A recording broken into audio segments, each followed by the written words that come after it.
In my most recent Yuji video, I said that if we get over 1,000 likes, I will make a video exploring if current Yuji can solo the Shibuya incident. And damn, did you guys completely smash that target, which means it's now my turn to fulfill my part of the deal. So here's how it's gonna work. I'm gonna take current Yuji and place him in Shibuya to see if he can run the entire gauntlet all on his own. Now, it's very important you listen to this bit, because if you don't, you're gonna be very confused and then start angrily commenting that I'm a dumbass. Actually, let's be real, people are gonna call me a dumbass anyway, but at least this way I can say that I warned you. This video is purely hypothetical. Got that? Hypothetical. It's not real. It never happened. What I have done is created a gauntlet of every major fight in Shibuya in order of first to last. As you can see from this incredibly professional roadmap that totally did not take me 2 hours to create. It's very simple. Yuji will start at the Grasshopper Curse and work his way all the way through the gauntlet until we get to the final boss of 15 Finger Sukuna. Obviously, he's going to make very quick work of the first few fights, but there will be more and more cool shit to talk about as the fights get harder. Also, if Yuji loses a fight before reaching the end, I'm simply going to mark it down as a loss and then move on to the next fight, because let's be honest, it would be such a boring ass video if I just ended it before we even reach the boss. Now, this video is not about how current Yuji would change the timeline and save Shibuya, because then I would just end up screwing over the whole series of events, and trying to figure all that shit out would genuinely send me into a state of pure insanity. It is purely about seeing how many Shibuya fights current Yuji can solo and if he clears the entire gauntlet or not. So I better not see any comments going, actually Yuji can't fight Sukuna because he was in Yuji's butt. Shut up! I really just don't give a fuck.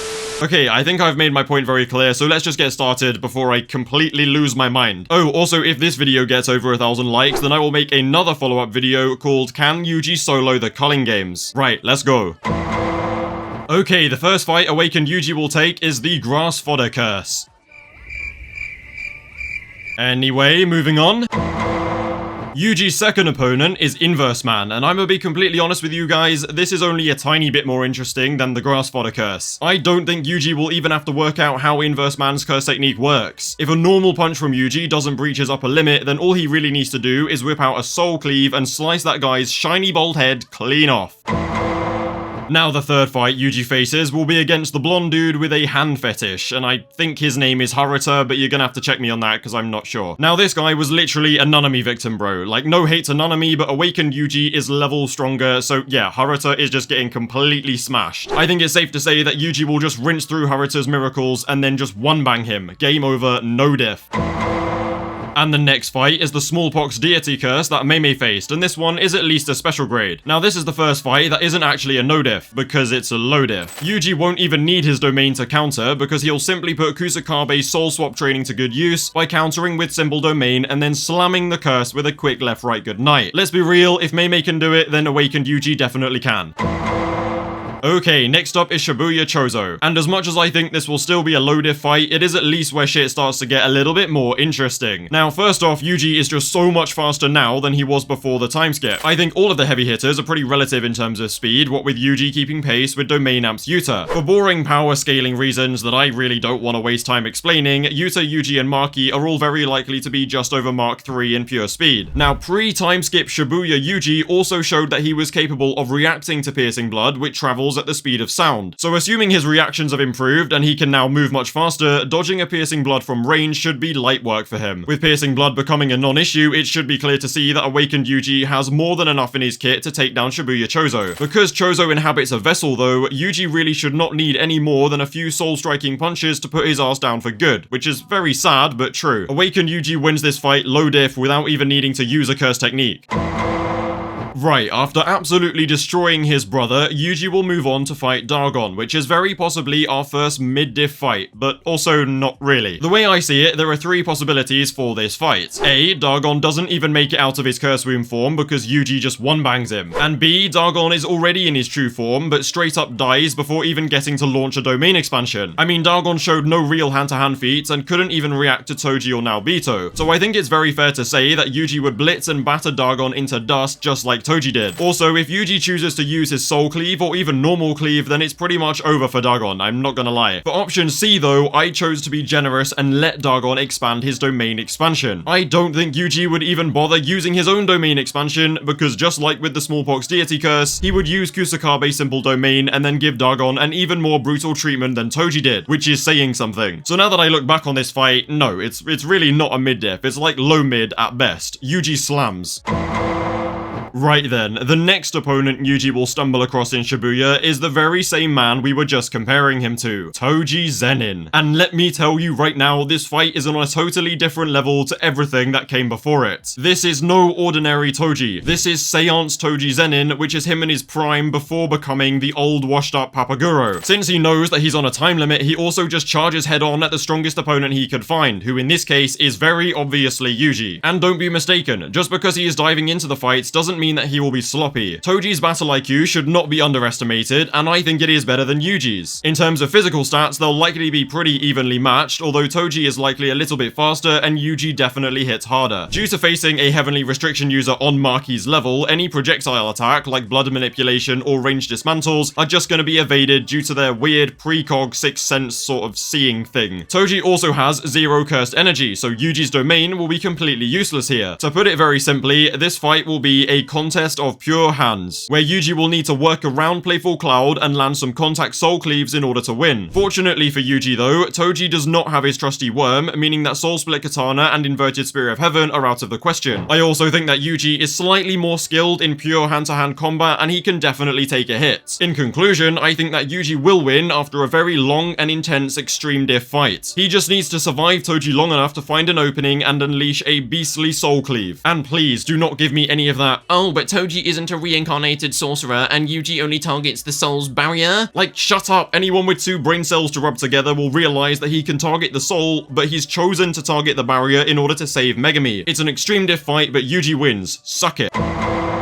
As we all know, once Dagon and Toji are dealt with, Jogo finally decides to show himself. And let's be honest, we all know he was hiding around that corner shitting himself, waiting for Toji to leave, before finally revealing himself like the pathetic, slimy, grey 2 insect that he is. Now, fine, even by current power levels, Jogo is still pretty damn strong. However, I don't think he's anything more than a mid-diff fight for current Yuji. Yuji is just faster, stronger, and more importantly, way more durable than Jogo. It's literally stated that 4 Black Flashes from Season 1 Yuji would straight up exercise Jogo on the spot, as well as 1 hit from Toji's Playful Cloud. So I think it's very safe to say that 1 or 2 of Yuji's strongest soul punches would seriously mess Jogo up. Realistically though, Yuji is just gonna slice Jogo into little bits before Jogo even decides to use his domain. But even if we give Jogo the benefit of the doubt and let him use his domain, Yuji can counter either with his own domain or with simple domain and then just batter him. Now, if Jogo was more durable, he would definitely be a much harder fight, but unfortunately, he's a bum, so Yuji just slams mid-diff. Damn, Yuji really does seem to be soloing Shibuya right now. I wonder how much longer that's gonna last though, considering that his next opponent is Mahoraga. Now, I'm gonna be completely honest with you guys right now, I think this is where Yuji takes his first L. Now, if 15-finger Sukuna, Dismantle and Cleaves aren't one-shotting Mahoraga, then Yuji's definitely are not, and we don't even know if he can use the Soul Dismantle here, because we don't know if Mahoraga even has a soul. And even if Mahoraga does have a soul, it's very unlikely that Yuji could completely waste Big Raga in 1 hit in order to stop any kind of adaptation. And unfortunately, the exact same thing applies to both Black Flash and Blood Manipulation. There's a possibility that Yuji's domain could do it, but that still remains to be seen. So for now, I'm just gonna have to say that Yuji loses. And I think he uses pretty badly, to be completely honest. However, the video must go on, or something like that.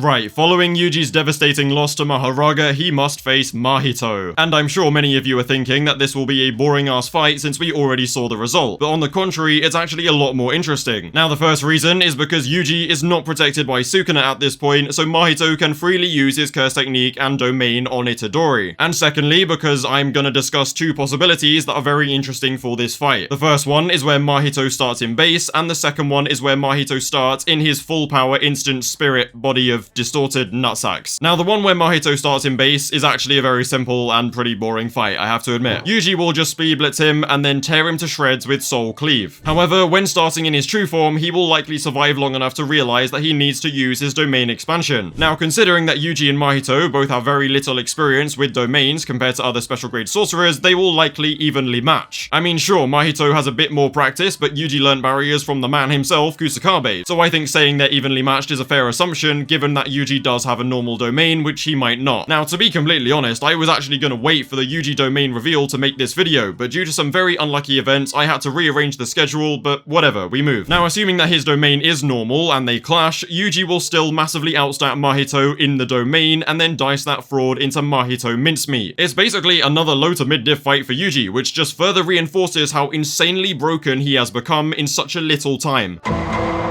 Okay, the title of this section may seem a little confusing at first, but it does make sense considering that we are following the chronological events of Shibuya. After facing Mahito, Yuji will be faced with Kenjaku and Uraume at the same time. However, for the sake of fairness, and also me not getting cooked in the comments, I will briefly discuss how these fights would go down as 1v1s before seeing how well Yuji would do in this 2v1. As of Awakening Cleave, Yuji would mid to high diff Uraume in my opinion. Even if he gets caught by the ice, he could just use Contact Cleave to completely shatter it and free himself. And given the fact that Uraume was letting Hikari lay hands on them, I think it's pretty safe to say that Yuji could too. And I'm very sorry Uraume fans, but a few soul punches and cleaves and Uraume is finished. Kenjaku, however, is genuinely an extreme diff fight that I can see going either way. If Kenjaku manages to keep the distance between himself and Yuji, then he probably wins, but if Yuji gets in close, then it might just be over. Kenjaku would also win a domain clash, but just like Yuki, I feel like Yuji might actually survive it and then pummel Kenny while he's burnt out. Basically, there are just too many what-ifs involved, so it's just an extreme diff fight that can go either way. Unfortunately for my boy Yuji though, he does not stand a chance against Kenjaku and Uraume together, so he will be taking his second L of the video, which all things considered is actually pretty good. Now, I'm gonna put Yuji's penultimate opponent as Shibuya Yuta, and I gotta be completely honest with you guys, I care very little for Yuta vs Yuji debates because they're just both my goats. In terms of what we have seen from Shibuya and Sendai Yuta though, I'm gonna say that Yuji wins this high diff. I don't think Yuji can beat Yuta when he's in his 5-minute mode, but he should be able to wait it out and then slam Yuta and Rika with soul dismantles on contact. The main issue here though is that we can't actually tell how strong Yuta truly is before the time skip or what curse techniques he had, and the reason for this is because both Shibuya and Sendai Yuta were massively holding back. I mean, just take a look at Rika's jam-packed arsenal that Yuta didn't even touch once, with the exception of his weird gauntlet that I theorize is a copy of Miguel's technique. Basically, pre-time skip Yuta's true power is very hard to determine, but now that Yuji has revealed soul dismantles and a domain, I'm gonna let him have it high difficulty. Alright then, it's finally time to discuss the final boss of 15-finger Yujikuna. Let me put it like this, Yuji loses. Okay, thanks for watching. Nah, let's be real though, Yuji is not gonna win, but I do think that Sukuna would make the same old mistake of underestimating Yuji and being genuinely surprised with his insane power. I think full power 15-finger Sukuna has way higher attacking output than our current true form Sukuna does, and he also has his normal malevolent shrine, meaning that he should be able to delete Yuji anytime he wants. I think Sukuna will not take it seriously at all, get hit by a soul dismantle, and then realize how much danger he is really in if he doesn't lock in and end it right there. If Sukuna doesn't lock in for some reason and Yuji lands multiple soul hits though, his output will start to get properly fucked, which could actually land him in hot water. However, this is Sukuna we're talking about, so if we're gonna be completely honest, he's just gonna binding vow his way out of it if he starts to lose. So surprise surprise, 15-finger Sukuna wins, but it would be a pretty cool fight, I'm not gonna lie. Overall though, 3 losses in the entire Shibuya gauntlet is not bad at all, considering that one of those losses was a 2v1 that nearly everyone would lose. So can Awakened Yuji solo the Shibuya incident? No, but he still does insanely well, which is a fat UGW in my opinion. I mean, casually taking out the disaster curses Toji and Yuta is definitely nothing to be scoffed at. Anyway, I have most definitely yapped for long enough, so please do not forget to like and subscribe if you want to see Yuji vs the Culling games. Feel free to join the Discord and follow me on Twitter, as well as subbing to my reaction channel, links below. Thank you guys for watching, and I will catch you in a bit.